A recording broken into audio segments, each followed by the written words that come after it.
What is an evil eye? In our time, it's very easy to understand because we know that one of the most advanced method of surgery is through a laser.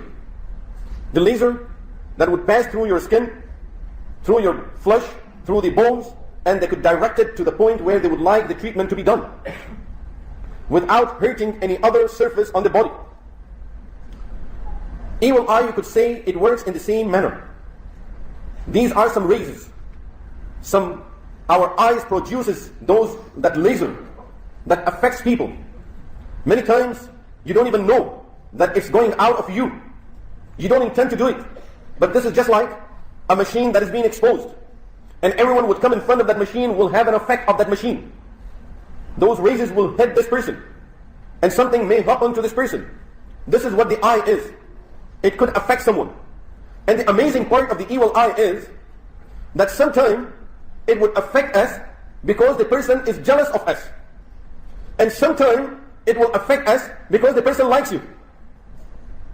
Someone likes something good about you, that could affect you. Someone hates you and is jealous of some of your good qualities, that could affect you too. So it affects from both sides. How much that could affect us, how much harm could this cause us, it's something that we really need to understand. And especially when we look into the hadith, you would be surprised to see how many instructions Rasulullah sallallahu alaihi wasallam have given us about this matter, in this regard of an evil eye, and making sure that we try to protect ourselves from an evil eye, and how careless we are about this topic. For many of us, this may be totally new. We have never heard any hadith about this. Whereas the hadith in the Sahih, Bukhari and Muslim both have narrated the hadith. Rasulullah sallallahu alaihi wasallam said, Al-aynu haq, the evil eye is a reality. He said, it is a reality. It could affect you. Some people, by nature, they have that evil eye. Even when they like something, it ends up causing some harm to the thing. It could be anything, not just human beings. It could be anything in this world. Just like a story narrated in the books, that a person who was jealous of another person, he wanted to cause some harm to this person. So he found a man who had a real bad evil eye. And it was there in the past. Of course, in these short sessions, we don't have time to go into too much details of all of these topics. But under the tafsir of Surah Al-Qalam, and especially the ending ayah, وَإِن يَكَادُ الَّذِينَ كَفَرُوا لَيُزْلِقُونَكَ بِأَبْصَارِهِمْ لَمَّا سَمِعُوا الذِّكْرَ وَيَقُولُونَ إِنَّهُ لَمَجْنُونَ.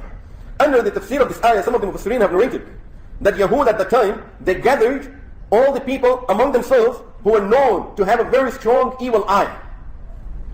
And they all gathered and they stood outside of the door of the masjid to have their effect on Rasulullah sallallahu alaihi wasallam when he would come and sit on the minbar.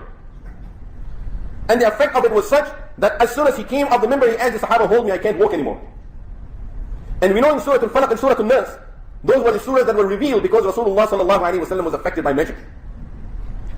So all of those things were happening, and there are people who are really good with these things, or we could say they're real bad with these things. They could have a real bad effect.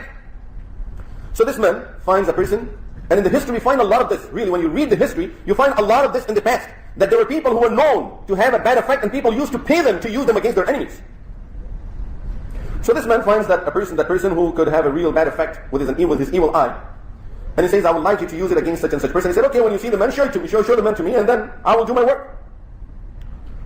So they both are together and they see the man coming from a distance. He says, look, that's the man. He said, who? He said, the one that's standing by the tree there. He said, oh, your eyes are real good. You could see a man standing by the tree all the way there. I can see him. Just as he said that, this person who wanted to have the effect on the other person, he lost his eyes. The effect of this person's evil eye on the person who hired him. But you could see that far. So really, good or bad quality, as I said, is not if a person intends to do it. It's just the effect of that eye. This is why in many ahadith, really there are a lot of ahadith in which Rasulullah sallallahu alaihi wasallam advised us to seek the proper protection against the evil eye. In fact,